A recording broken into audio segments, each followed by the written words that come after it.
Hi, welcome to Spero Podcast, the show.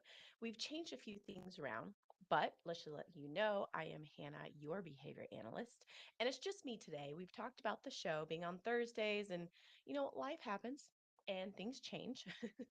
So here we are, changing how we're doing things because, if I'm here to connect behavior science to everyday life, sometimes everyday life is going to show you, hey, that change is not a good idea.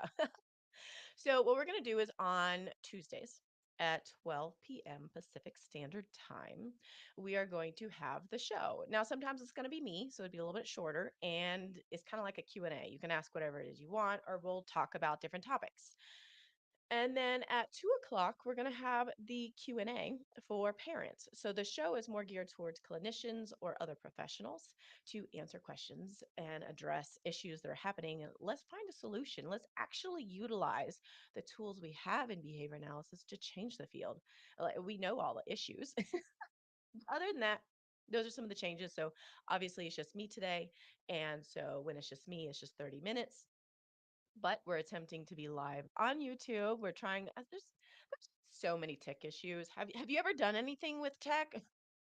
Everything wrong finds me, and I'm like, okay, well, at least by the end, I'll at least know how to fix things. It's all about habit change and how you look at it and pivoting it. But I hope you are having a fantastic Tuesday. So let's go ahead and dig into what we're going to talk about with the show.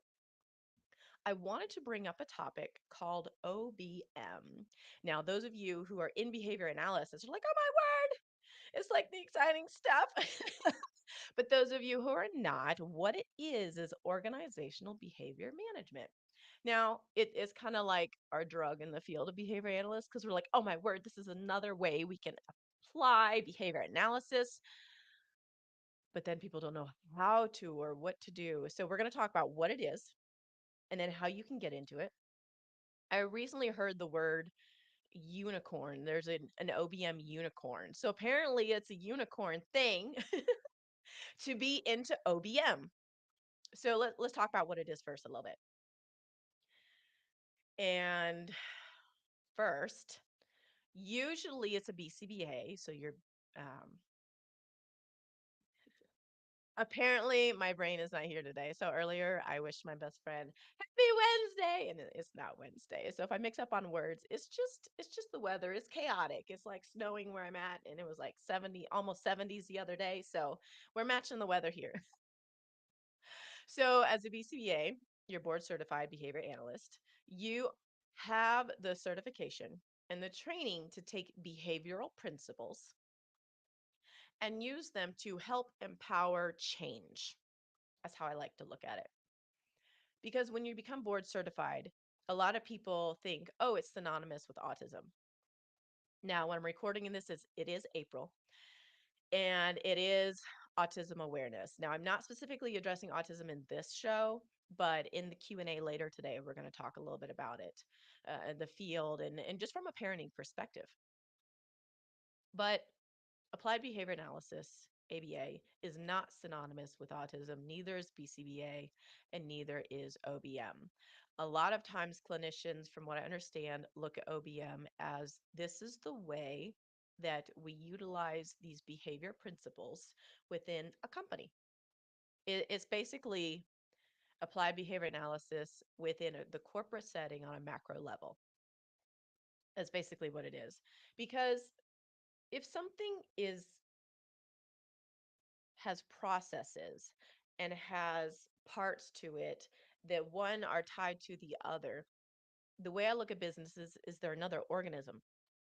Because in the field of behavior analysis, you can look at humans, you can look at animals, you can look at education, you can look at a lot of different pieces because you see pieces of how applied behavior analysis works within military, the way it's set up. You can see it in school systems. There's even research on higher skill acquisition, so best teaching practices, right?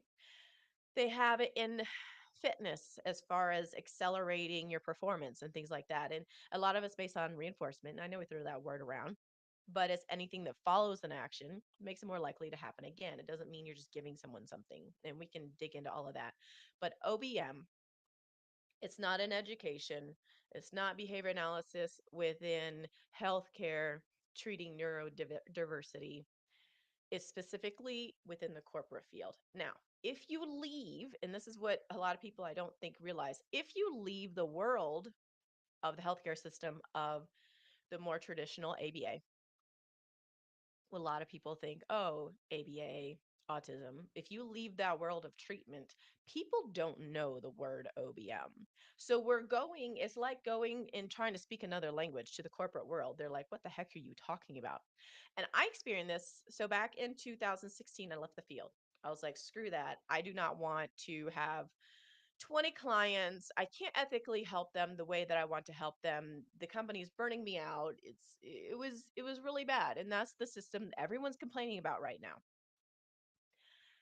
And I know we've been talking about a lot about the toxicity within a work environment. Well, OBM is a tool for a solution, but a lot of people don't want to fork out the money for it. And we'll get to that. But let's say you want to apply OBM, if you leave the ABA space in the healthcare space, they'll look at you like you're crazy and your resume will not match what they're looking for. They don't see the dots. It's completely outside of it. So what I've done is once you understand what OBM is, how it's taking the behavioral principles, it's applying them within a work environment. Once you realize what those are, you can translate them into the corporate field, but you cannot use the ABA language. Like clinicians need to change their vocabulary. I ran into this too a lot because people talk about your resume translating, I think is the right word. Correct me if I'm wrong. um, if your resume doesn't translate to the language of your reader, you're not going to get a job. They don't see the value in what you're doing. Now, if you want to know what OBM can do, because maybe you're not in the field of ABA, you're like, what is this? If you want to know what it can do, I still remember like my favorite story of learning about OBM and how it can positively impact the workforce is a story. So there was this big company. I think they were like a factory where they like put things together on an assembly line. And this company had this output of, let's say, 100 per hour per employee, whatever it was, the number was. And they wanted to increase the output. And I don't know how many other methods they tried, but they went ahead and they hired this BCBA to come in and evaluate their system. Now, if you're applying OBM within a corporate setting, you have to look at the macro and the micro level system in order to find a way to make change. It has to go from the top down because in this case, I don't know if they didn't get approval or the CEO didn't understand what was about to happen.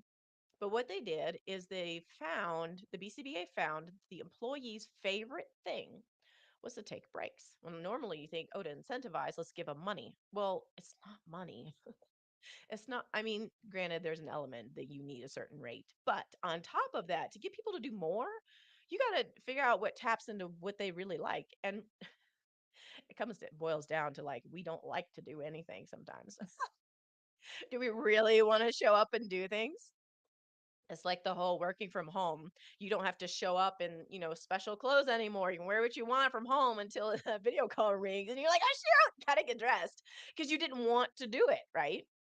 So in this company, they incorporated as soon as you hit your quota, which let's say it was 100, the rest of that hour, you can hang out in the break room and do whatever you want. I think they quadrupled their output and they still had breaks within their hours. So at the end of the hour, they would just go back to work, hit their quota, and then take their break. Faster you get done, the longer your break. Well, the CEO came downstairs or from wherever he or she was at, saw the employees all hanging out on a break and was like, what the heck? And undid that entire strategy of if you meet your quota, you get a break. They just wanted their employees to just keep working.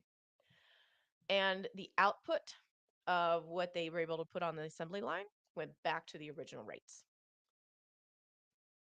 When you find what your people really like motivationally, people do more and they enjoy it. And it's win-win. Like the employees enjoying their job, company gets higher profits. So it's win-win, right? But the CEO, it didn't match their values.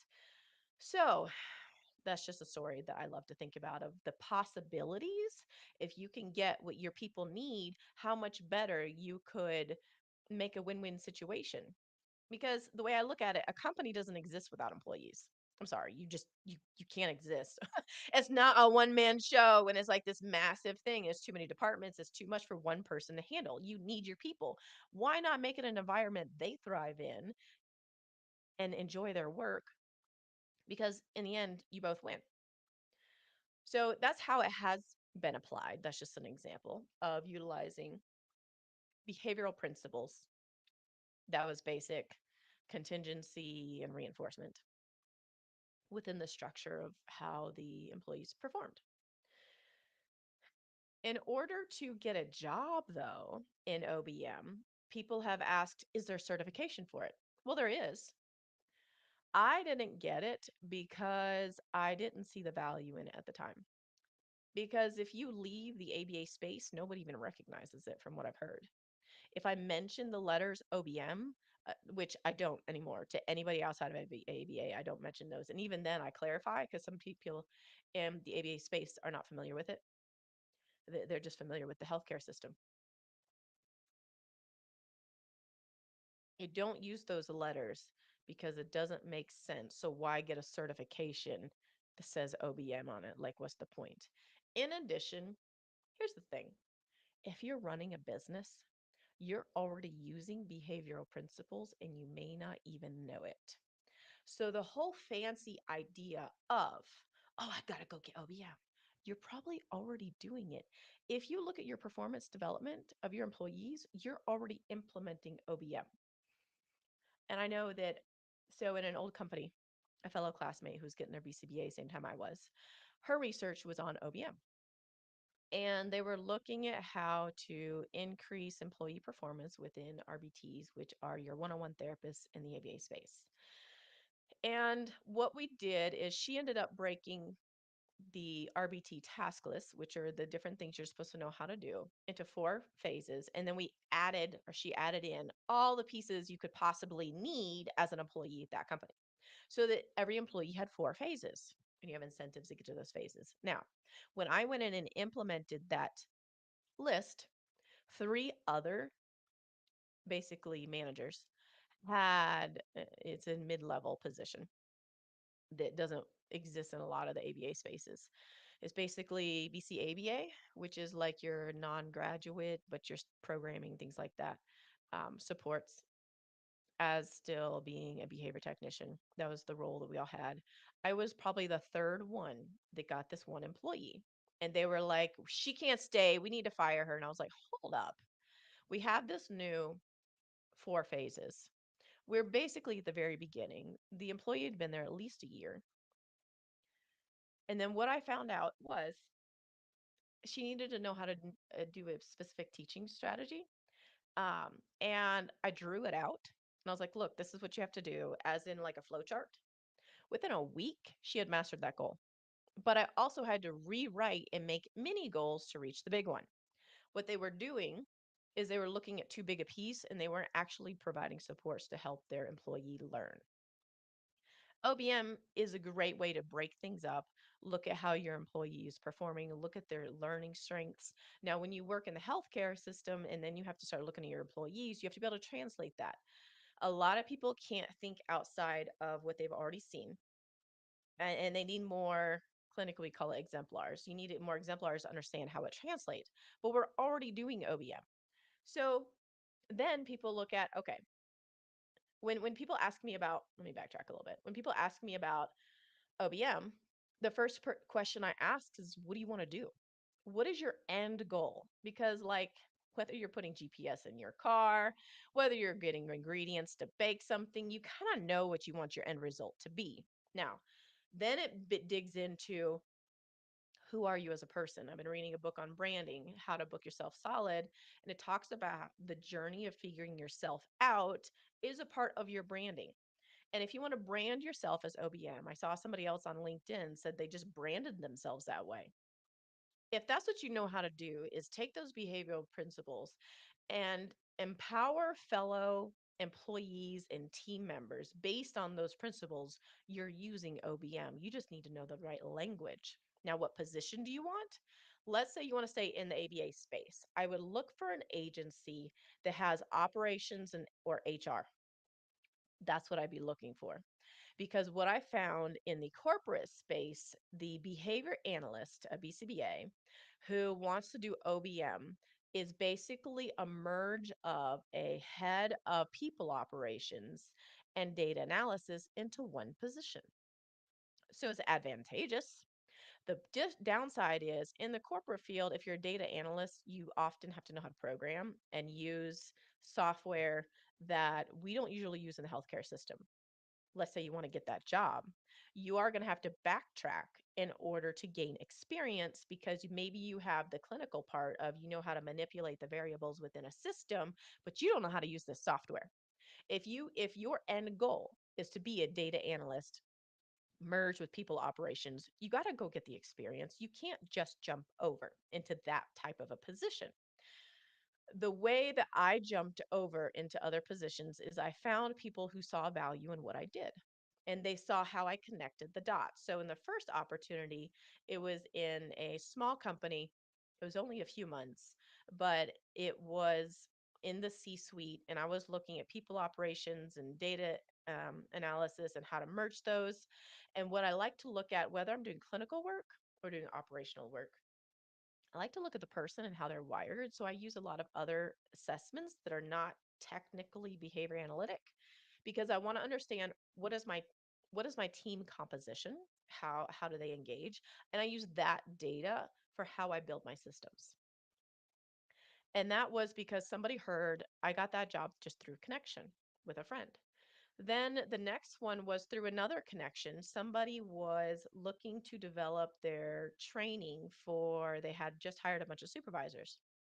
Now, I didn't go to him and say, hey, this is my credential and all this. We ended up having a call. We talked about a lot of things, realized we were on the same page as far as how we viewed things. And then I went in and had a consult with him.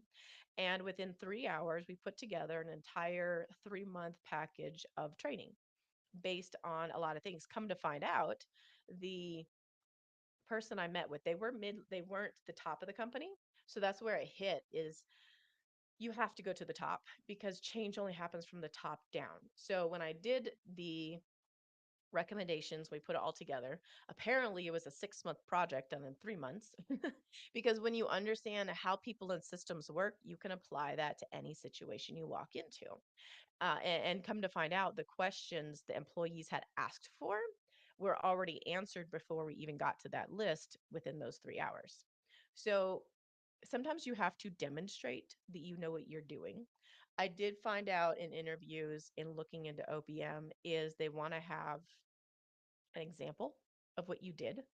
And so that's why I took that one to develop their supervisor training to have something to demonstrate. Look, this is what I was able to develop. This is how much time, and then have the statistics because when you're interviewing, they want to know what can you do. When you're in the ABA healthcare space, you don't often have to do that necessarily, like not to that level. Then I found that translating my skills to work with companies who didn't know me, they looked for keywords on my resume. One was consulting. I had literally every skill set that they needed according to the resume, but I couldn't explain to them why I was a good fit. So when you are, let's say you want to get into OBM and translate it, if it's a path that you want into people operations and you don't need to necessarily get programming as in tech programming, not clinical programming. Um, you need to figure out how to brand yourself. Now, I heard Oprah say that she's heard people talk about her branding and how much they love her branding. And she basically was like, I don't know what people are talking about. I'm just being me. When you know who you are and where you want to go, which is why I ask people, where do you want to end up? Do you want to be in the ABA space? Do you want to be outside of the ABA space? Where do you want to go? If you don't know where you want to go, you won't know how to explain and sell yourself and create value. In the marketing world, there are 5 levels of awareness that you guys can look up later that I realized after 5 years of being like, am I crazy? I know I can do work. I know I can do this, but where how do I get what I'm thinking into their head so they can connect the dots? And there's awareness levels. And when you know a field really well, in a sense, you're around level 5. But if somebody's never heard of it, they're around level 1. They may not even know it's a problem. They may not even know that there's solutions out there, because if you're looking at toxicity within a work environment, it does have to come from the top down. So if it's the top that has the toxicity, then you might have an issue on getting in the first place. I have found that out. I can tell within maybe 3 exchanges, even on LinkedIn. I can tell the verbal written behavior of the CEO or one of the C-suite level type of entities if they'd be open to OBM.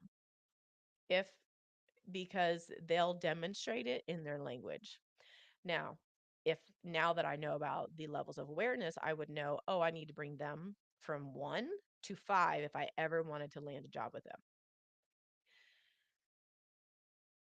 That takes time to figure out how to explain it, because maybe the way I explain it would be way different than how you would explain it.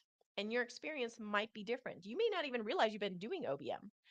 So once you figure out where you want to go, you figure out like your end result, and you'll probably always be working on how you explain it.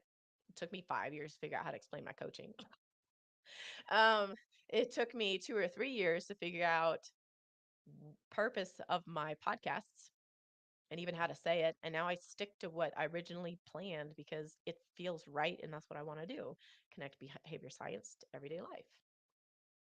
And it keeps coming back to that. So let's just go with it. And if you look at what is it, where you want to go, okay, now I know where I want to go. What do I need to do? You could go the route and get the certification. I haven't taken it, so I don't know the details that are in it. So it could be something that you need. I also just stumbled upon it, or I'd take opportunities within the company, like, for example, doing ergonomics as the opportunities arose. Hey, I see a problem. Can I fix it by doing X, Y, and Z? And then it builds your experience, it builds your credibility. It could be moving into more operational pieces. You, in a sense, earn your pay by increasing employee retention. So you could go from clinical and start building operational and HR type of pieces. You could start doing that. If you want supervision in it and you're becoming a BCBA, or you already are a BCBA, you could get mentorship if you want that, because we often talk about don't do something you've never done. But to get supervision, you could get it in an ABA space, but it needs to be with an opportunity that has operational pieces. For example, I was in a company and one department was recruiting, and the CEO wanted, this was definitely a toxic workplace. We've been talking about in previous episodes. The CEO wanted an RBT becoming BCBA that I was supposed to supervise because I was the BCBA in the company to get OBM supervision. I'm like, this is great. But I told her, you got to get him off the phones. He cannot be a recruiter on the phones, because in order to learn OBM, you need to supervise and you need to have the autonomy in the systems and performance development with employees within the systems and the processes. You're looking at, in a sense, you're looking at how to remove barriers and optimize processes based on the behaviors of your team members. Now, I like to take in your communication style, your behavioral style, your team. At that time, I was looking at team collaboration. There's the Giant Five that talks about your strengths within a team. You might find out that a lot of BCBAs are a similar personality type, which I've been finding out directly, which is why I don't fit in. I'm not the same personality type as the rest. We didn't get to successfully do OBM supervision just because in the chaos of that work environment, there wasn't a stable position that I could put him in. But I had him writing, I'm not going to remember the name right now, of course. In behavior world, we call it task analyses. But the corporate world uses the same thing. They just call it something else. I'll have to put this in the text below of what the term is. It's, again, sometimes I can't remember the terms of everything. But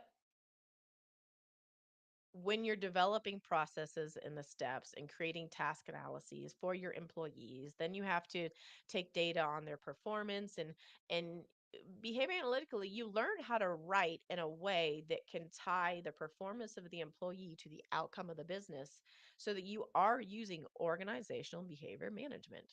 It's basically just another application of OBM. Sorry, of ABA.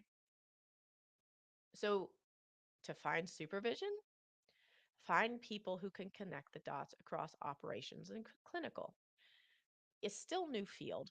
There's not a lot of people doing it because people are so stuck in the clinical aspect. And often in ABA, when you have BCBAs who become business owners, you're not taught how a business behaves. So when you're doing OBM, you do need to learn how business, money, and systems behave. You do need, and you can apply it. You could have a position in marketing, you could have a position in HR. There's a lot of positions you can use OBM, but you can't necessarily be doing the groundwork. You need to be in management or higher. So if it's, hey, I want to jump into marketing, you could actually look into UI type of stuff, the user interaction, because you have marketing and you have sales funnels and you have tons of data, and there's other platforms so you don't have to learn to program. What I decided to do, instead of looking for an OBM job, I had a vision of how I wanted to change the healthcare system, not overhaul it, but fill in the holes. I wanted to do that. But I also love OBM because I'm like, I like the versatility and how every company is like its own being. And like to me, that's really cool of learning how it works. It's like when you work in school systems, every school is a little bit different. Same thing. But I like taking both of those. And then I said, screw it. If I do start my own business, I get to use OBM because I'm running my own operations. I'm running my own HR. I can utilize those. From the interview process to the onboarding to the retention to the performance development, all of those pieces, I can tie them in for my employees. So hopefully this answers your questions. And if I've missed any, I will get to them after because I'm figuring out all this tech of live streaming by myself. But hopefully this explains a little bit more of what OBM is, how is the application of behavior analysis within the work field. And then, do you need a certification? It really depends on where you want to go. Do you apply inside or outside of ABA for OBM? Just don't use the word OBM yet outside of ABA unless you can explain it. If you find a way to do it, let me know. I think that's fantastic because it can be used to benefit people. Because often we become BCBAs because we want to make people's lives better. We can make them better by working with the neurodiverse community, the education system, or even the corporate field. Because we talk about toxic workplaces and poor leaders. Why can't we support our leaders and help them do better? Because maybe they're not connecting dots. They don't have the time to do that. We could as behavior analysts. And sometimes you just got to take a leap of faith to go try something and talk to people you've never talked to and feel dumb. Like when you talk to them, but how do you learn unless you make mistakes and you put yourself out there? So if you are looking for supervision, feel free to hit me up. Be happy to see what I can do to help. Um, you can message me at hspero.show on all my socials if you have any questions about OBM, or if you want more details, I can do another episode. And then you can email me at hsparrowllc@gmail.com. And I do have two websites. You can go to hspero.com. That was not really set up yet. But if you want to know more of the methodology on how I approach things, you can go to asparrowsolution.com. But feel free to tune in next week. It might be Q&A. It might be Amy and me. We're going to see what happens with how life goes. And you have a fantastic Tuesday.